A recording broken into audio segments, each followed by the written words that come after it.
Today's fairy tale is a wild and weird story purportedly from North Africa where there's a cannibalistic witch and lots of maidens die in very weird, bizarre ways. It's called The Daughter of Buk Ettemsuch, collected by Andrew Lang in the Grey Fairy book. A man has 7 daughters, and then one day he tells all 7 of them, "Your mom and I are going on a trip. We don't know how long we're gonna be gone, so we're gonna shut you up in this house with supplies for 3 years. You're not to ever leave or talk to anyone." They live that way for 2 years until one day they're drying their clothes on the roof of the house and they can see the marketplace and smell the fresh meat and vegetables, and one of them's like, "This is dumb, let's go get some food." The youngest daughter, who as usual is our heroine, tells them, "No, Dad said not to leave," and the sisters don't take it well. The eldest sprang on her and struck her, the second spit at her, the third abused her, the fourth pushed her, the fifth flung her to the ground, and the sixth tore her clothes.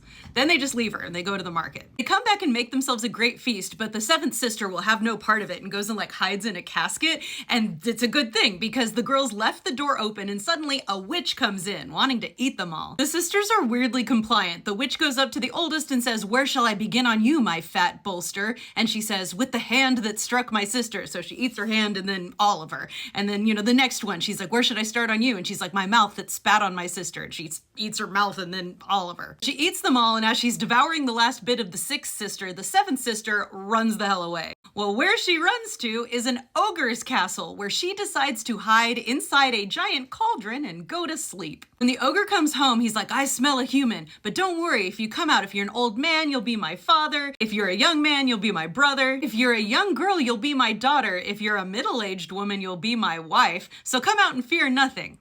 I would fear something if I was middle-aged. But she's young, so she comes out and he's like, "Hi, I'm gonna treat you as my daughter from now on." And she's like, "Cool." She lives with him for years, and there's 7 rooms in the house, and he gives her keys to 6 of them, but won't give her the 7th. One day while he's sleeping, she steals the key, and when he goes out to do his work during the day, she goes in the room, and there's actually nothing in there. But when she looks out the window of the room, she sees this beautiful garden with an ox that is drawing water from a well. But then the ox looks up at her and says, "Oh, hello, daughter of Buk Ettemsuch. Your ogre father is actually just waiting until you get fat and big so he can eat you." She super trusts the ogre, so when he gets home that night, she admits she took the key, she tells him what the ox said, and he's like, "Don't worry, tomorrow go back to the ox, tell him it's not true, and say, 'May you be blind 7 days and 7 nights.'"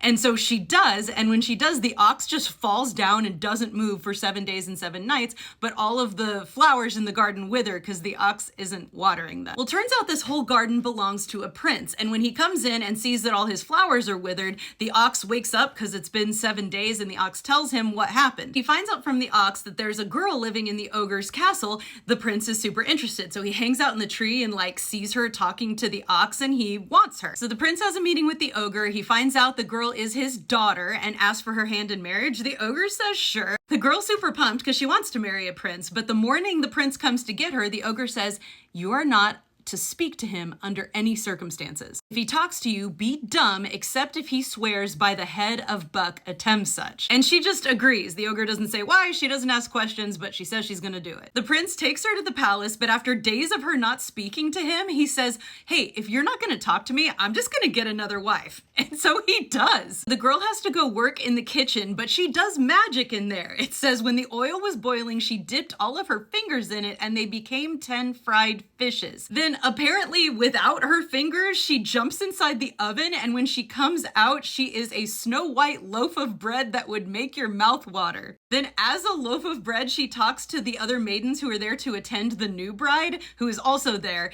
and she's like, "All right, eat me," and they're all struck dumb with wonder. So the new bride's like, "Well, I can do it too." So she jumps into the oven and just gets burnt up and dies. So the maidens go to the prince and they're like, "Hey, your wife's dead." Apparently our girl has turned herself back into human at this point because the prince goes to her again. He's like, "Will you please talk to me? Because if you don't, I'm gonna have to marry someone else." But she still can't talk. So he marries someone else again. So in front of this new bride and her maidens, our girl jumps on a sharp stake that she's stuck in the ground and spins on it without hurting herself.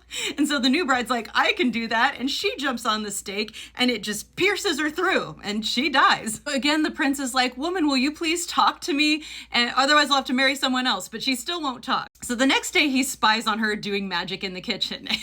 She tells a water jug and a pitcher to go carry themselves to the well and bring back water. Water jug knocks into the pitcher and breaks off its spout. So the pitcher runs back to the girl and says in tears, "Mistress, beat the water jug, for he has broken my spout. By the head of Buk Ettemsuch, I implore you, do not beat me." And she says, if only my husband had spoken to me by that oath, I would have been talking to him this whole time. Well, the prince obviously heard this, so he jumps out and says, "By the head of Buk Ettemsuch, speak to me." And then she could speak to him, and they lived happily to the end of their days because the girl had kept her promise to the ogre. It's kind of cool in this one because even though it's because of the ogre, the girl won't fully accept this dude or speak to him or give him what he wants until he swears by an oath, calling her who she is. It's just too bad a bunch of women had to die in the meantime. I mean, they kind of brought it on themselves though, just like her dead sisters. There's a lot of death in this one. As always, check out my book, Dust Spells, A Reimagining of the 12 Dancing Princesses, and my podcast. All the links are in the bio.